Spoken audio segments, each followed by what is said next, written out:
That transitional stage in life, moving from childhood to adulthood, is a phase like no other. Bodies change and grow, awareness similarly develops, and it's the dawn of cynicism. It's an age of potential and choices. Decisions that are made during the adolescent age can impact the eternal destiny of the individual. Ministering to those in this age group is uniquely complex. There's a lot at stake.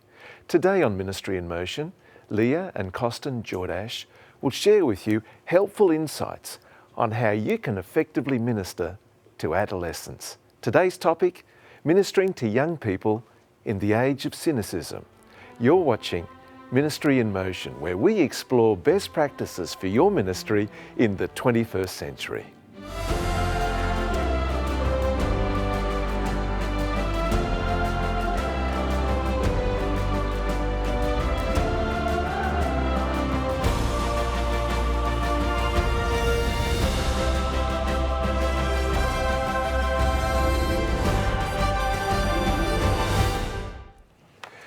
Leah and Costin, thanks for joining us.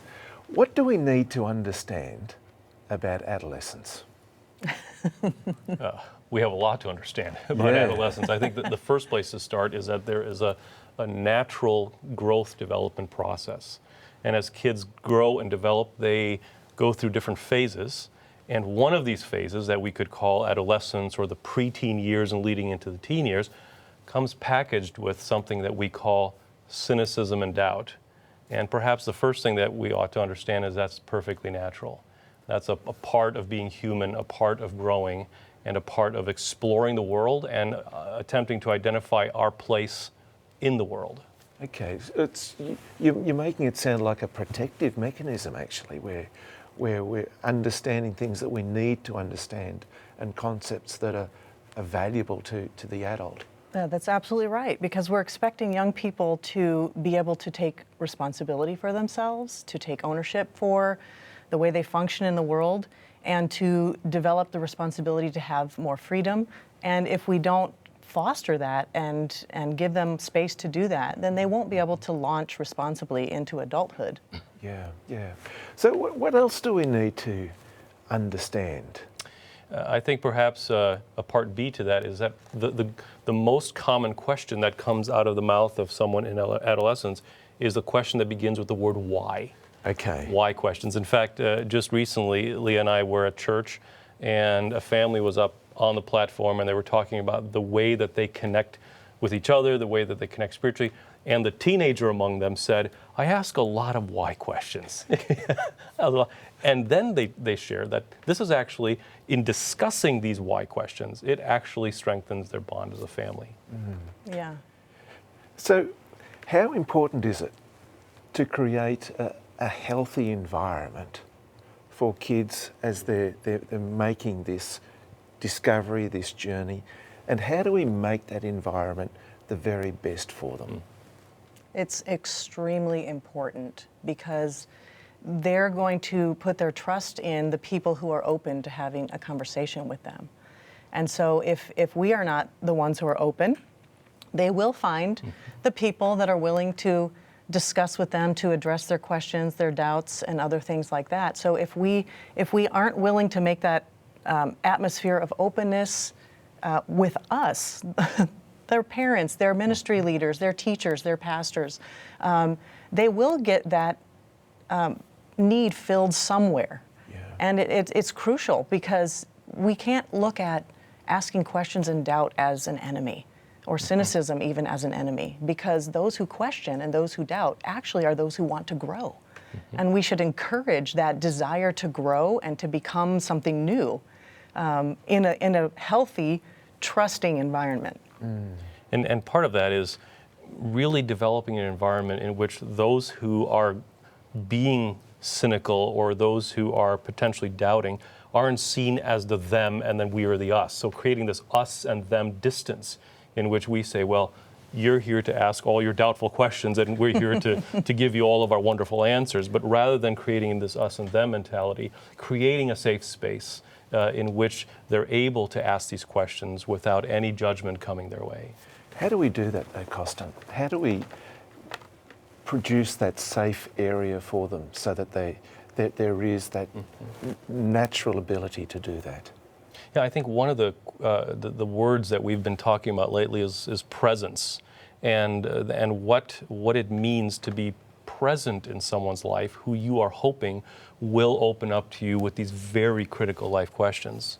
Yeah, I love to work a lot with discipleship, which has a lot to do with mentoring, walking alongside people. And the question in discipleship really isn't, are you competent enough to lead me? It really is, are you present enough to know me? And I think for these young people to feel like someone is present and available and who is eager and willing to know them, fosters that relationship of trust and their willingness to be led by someone than somebody who says, I have all the knowledge that you need and I want to transfer this knowledge to you, kind of on a more unequal plane. Yeah. Trust is a word that really stood out for me there, and also investment. In investing in these kids and showing a genuine appreciation and love for them. Absolutely. Without the forced feeding type approach. And they know it. Young people are very smart. They know if you're manufacturing or faking your way through something. Yeah. They know whether you're being authentic. Yeah. And so that practicing authenticity is so important for people in ministry, in leadership, in service, because sometimes you want to protect yourself, your reputation, your image, and you might get out of the habit of practicing authenticity. And young people can see right through that. Yeah. One thing that I've noticed is that sometimes the questions that the adolescents ask, they are threatening. They're threatening to what we believe, but they're the questions that society, particularly Western society, is asking. And it's so easy just to be dismissive of the question because they're hard questions to answer. They challenge so much of Christianity and what we've typically taught of Christianity. How do we stop being dismissive of those questions? Well, this is not a new thing, actually. It's not just for modern culture and contemporary society that questions, especially about our long-held religious beliefs, are threatening. You can go right back to Jesus when he was a young person, 12 years old, coming for his first time to the temple and sitting with the religious leaders and asking questions that to them were very threatening because they were challenging their way of thinking, their perspective on who God was, and I think they understood that this child was enlightened in a way that they didn't like to admit because they're knowledgeable, they're scholars, and they don't want to be taught by a child. And I think that an openness to saying a young person has a perspective that's valuable for me to learn is another one of those perspectives that we need to have so that we can be more open and build a trust relationship where then they're willing to allow us to guide their thinking. And as long as we're also open to have them guiding some of our thinking. Yeah. Another facet to this is being comfortable with exposing them to other ideas that may not dwell within the protected bubble that they've just spent the first few years of their life in, right? That's a tough one to do, though. It is a tough one. And recently we were talking about Daniel. In the Old Testament, you have this narrative that involves Daniel within Babylon and how he is able to be exposed to these Babylonian philosophies, and yet he is grounded in such a way as to allow him to stay anchored and yet at the same time understand the modern culture that he's in. Right, and to thrive and excel above and beyond his peers and cohorts, even those who were from Babylon themselves. And he was a young man. A faith with resilience that's just extraordinary. Yeah, you're right. But we've got to go to a break. But there's one question I really want to pull from you, and we'll do it after the break. Okay. It's how do we create that that learning environment where the adolescents are eager to learn and absorb, but it's not being imposed upon them. Yeah. We'll be right back with more Ministry in Motion.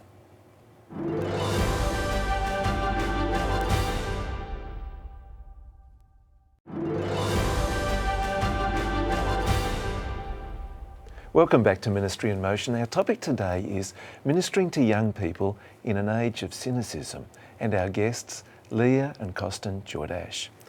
Now, an environment for learning. Now, it's learning the big issues of life that we're talking about here. We're not just talking about some education principles. This is eternity. How do we create that environment, that posture for learning? Well, young people have a natural curiosity. They have a natural hunger for knowledge. And so if we can acknowledge that a search for knowledge is actually a positive thing, it kind of happens naturally. They begin to thrive, and realizing that questions are okay is something that inspires them, because then they begin to ask their questions. And if we're really listening, we can hear the questions behind the questions sometimes.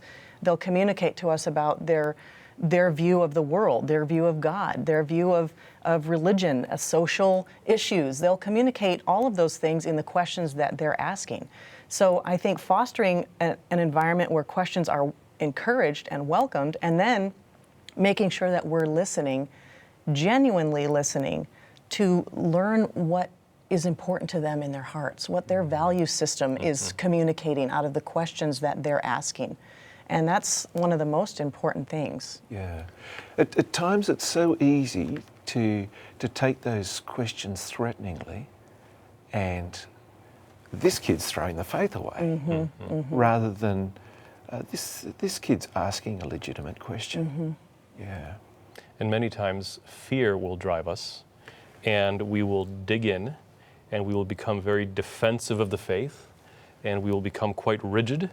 And in our best moments, we will do it because we care deeply for the person who is losing their faith. Yes. But in essence, what's happening is the more we dig in, the more he or she digs in, right? Yeah. And so suddenly we find ourselves at an impasse, rather than this environment that Leah just described, in which we have active, genuine active listening, and then validating of the questions. And here's where some might say, but if you validate the question, you may encourage them to move in that direction. And I think that one thing we have to grapple with is, if you validate a question, it doesn't necessarily mean that you agree with the question or what the question implies, but you're basically looking across the table to another human being and validating that they have thoughts, and those thoughts make sense. So let's talk about it, let's unpack it together, and let's learn together, which is another critical element of this. In other words, rather than saying, let me teach you in this moment, say, I will share with you the perspectives that I have, and I would very much be interested in you telling me where you're coming from when you're asking this question. Yeah. And, you know, I can just say this, that our youngest child is still in this age bracket, and I've found that she can be asking questions, and it may not be even her question, but some of her peers, some people that she's coming in contact with, are asking her the question, and then she's thinking, how do I answer this? And she can pose the question to others, and looking for solutions for how her faith has been challenged. And so if we're not validating that question, it leaves her in a bind. Right. That's right. And that's not a situation that I want for my kid. Absolutely. Yeah. Absolutely. Yeah. So is it reasonable to actually not have all the answers? That's a tremendous question in itself, because I think many times we love to, number one, have the answers, and when we're stumped for the answers, we tend to maybe even make up an answer to ensure that the doubter doesn't come to the conclusion that we may not know in this instance. And wouldn't it be refreshing to a teenager to sit across the table from a religious leader, from a church leader, from a pastor, who says, you know, in this particular case, number one, it's a very complex issue. And number two, we're actually not quite certain of the answer. But let's continue to study it. Yeah. We'll study it. You study it yourself. How refreshing would it be to someone, especially in those younger years, to hear the refreshing voice, we don't know. Yeah. But let's continue to study together. Exactly. And you know, scripturally, there are some definites. Mm-hmm. There are some things that it is perfectly clear, but there are many issues we're not exactly sure. And if we become rigid without the scriptural foundation, we're putting at risk what does have the foundation of the sure things of Scripture. That's right, because if they find out that there are maybe more than one valid answer, they might be likely to throw out the baby with the bathwater. Exactly. To say, I trusted you on this, but I find that there's more than one answer, so maybe there's more than one answer to some of these other things, and that can be detrimental. Yeah. You know, the scientific community uses a term that could apply in our case, and that is margin of error. In other words, you always leave a little wiggle room, I guess we could call it, a little margin of error, especially for these matters that are not very clear from Scripture. And to leave the margin of error and to even allow some of that pressure to be let out, especially with a younger person who is doubting and asking, is to allow them to live with that uncertainty as you get closer to understanding it better from Scripture. Let me ask you a tough question. What would be an example of a question where you would allow some of that margin of error? Have I stumped you? Well, that's a very, very good question. Might take a second to think about that. I think in working with young people, pop culture is a huge influence on them, their thinking, their vocabulary, their approach to decision making. And having a conversation about how pop culture influences them. Because to a large degree, many of them don't think that the music that they listen to, or the television shows that they're watching, or the comments they're reading on social media, they don't think that they influence them as much as they do, because they believe that they have a solid foundation, and then, you know, they're compartmentalizing their lives. And I think having a conversation about that kind of thing, and, you know, making sure they understand that the influence of these things is very serious, but then also discussing an openness to where they might be able to set boundaries that are flexible with some standards, but more broad standards, so that you're not saying this specific, but here are some criteria by which you can measure whether something is actually bringing you closer to Christ or taking you further away from Christ, and whether it's influencing you in a way that's compatible with the biblical foundation or that's in direct conflict with the biblical foundation. Just allowing them to kind of process through that and to start defining some of their own boundaries, where they realize that sometimes they're movable and they can move their boundaries in or out as necessary. Now, Leah, we've got to go to a break. When we come back, I've got a question for you. You're Bible teacher, chaplain in a largish academy.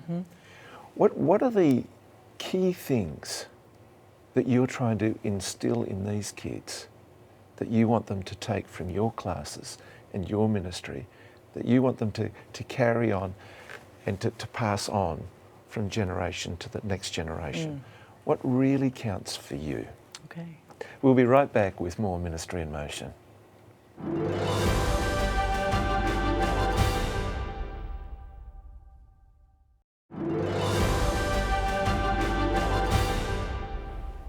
Welcome back to Ministry in Motion. Our topic today is ministering to young people in an age of cynicism.